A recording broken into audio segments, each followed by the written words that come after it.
Dun, dun, dun, dun, dun, dun, dun. Dennis the Menace. Dun, dun, dun, dun, dun, dun, dun. Thank you, ladies and gentlemen. Thank you. Well, don't look at the TV. Look over here. Yeah, now you're talking. Kyle was a bright, happy child. He loved life. He was always ready for life's next adventure. He loved making people laugh. Anyone that knows Kyle knows that there was a very visible enthusiasm at all hours of the day. Very animated, very loud, and a lot of movement. Just Kyle spoke to people unlike anyone else I've ever known. It was just so fun to watch him in action because he was just all about everything that he did. He was just such an intense person, and everything he did, he just loved with all of his heart. He had a huge heart. He made friends everywhere he went. He left an impression on you, no question. That's what really drew me to him. My name is Kyle.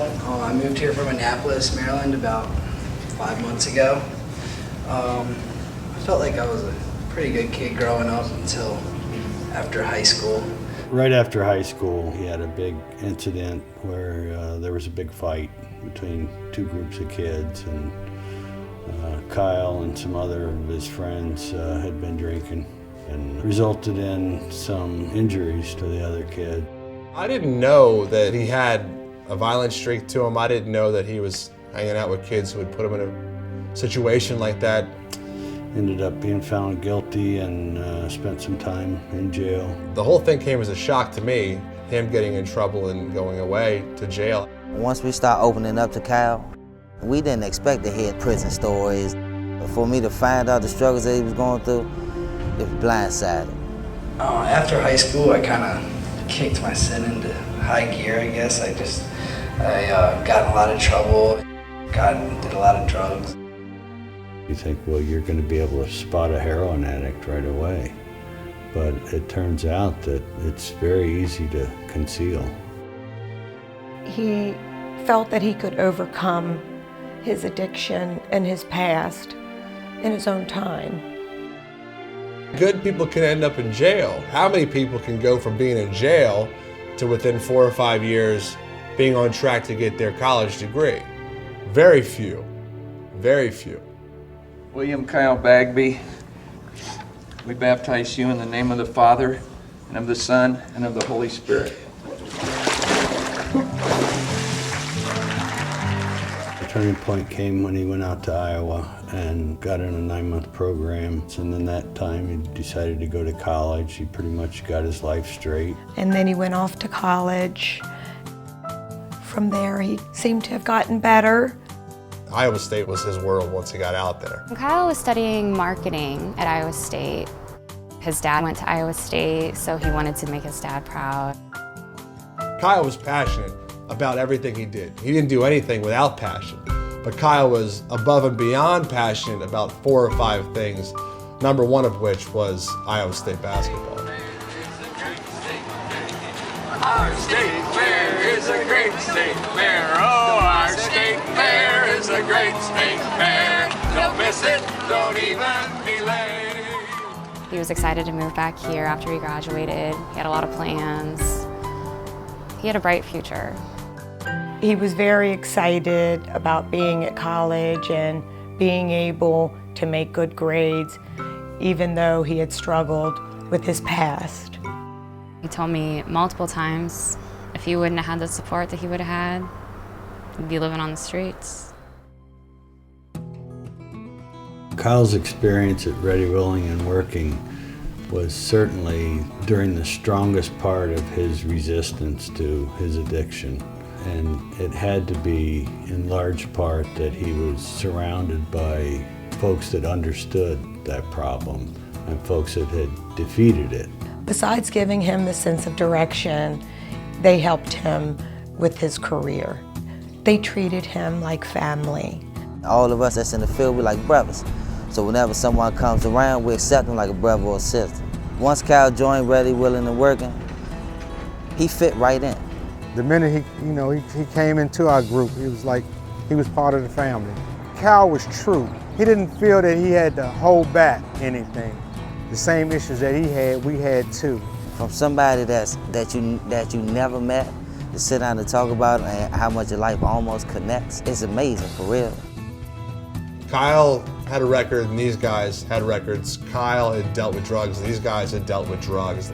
Through different avenues, Kyle and the Ready, Willing, and Working guys had similar experiences, come to find out.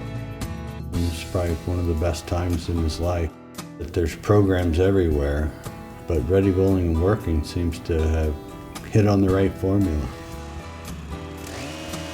It's really about love and community and family, supporting people long term. We need more of that. We need to grow Ready, Willing, and Working because it truly is having an impact. Maybe if he would have been working for them while he was still struggling, he would have had that community support to go to that they offer.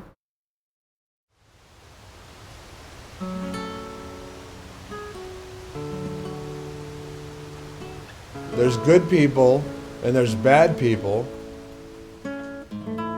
but there's no perfect people. Overdoses and deaths don't just happen to somebody else. And I know he was a good guy who made a mistake. He was home for 3 weeks before he died and seemed clear-headed. He was going to graduate college, and the chances of graduating college after being incarcerated and having a drug problem, it's just so slim, and he was going to make it. And Kyle was right there. He was just about to graduate in May of 2014. The finish line was in sight. Kyle came from a very loving and supportive family, and he had a world of opportunities ahead of him, but he still struggled with that demon. I don't know what happened because I didn't know that he still had a foot in that world. He was alone on a Saturday morning, just getting ready, and it happened. That's just how dark addiction can be. He slipped. The next thing I heard was that Kyle died of overdose, and I was like, not him. He's doing too good. For us to hear about his overdose, a lot of us felt like we lost a brother. I feel like if we could have got him back one more time, maybe we could have, set a different path. Mentally, he just had that in him where he didn't know where to stop. Addiction can definitely take anybody. Doesn't matter if you're the richest person in the world or just living on the streets. When you see in the paper that somebody's died from a heroin overdose, there's a tendency to have that kind of define who that person is. All of that is to say there's a lot more to the story with Kyle and with everyone. Will all of the candidates for the bachelor's degree please rise? By the authority granted to me by the Board of Regents, State of Iowa, I confer upon you your bachelor's degrees. Congratulations to all of you. One wonderful thing was Kyle was able to get his bachelor's degree from Iowa State. They still awarded the degree to his dad and his mom after he passed away. That hit home. What his life was really about was connecting with people. He always kept you smiling and laughing. He was a plus to us, and we miss him. We really miss him. Everybody loved him. And I miss him so much, and he was the best guy I ever knew, by far. He just made life so much more exciting than it had ever been before I had met him. He will always be the best man I've ever known. The wise way to say Merry Christmas. Merry, Merry, Merry, Merry Christmas. Merry, Merry, Merry, Merry Christmas to you.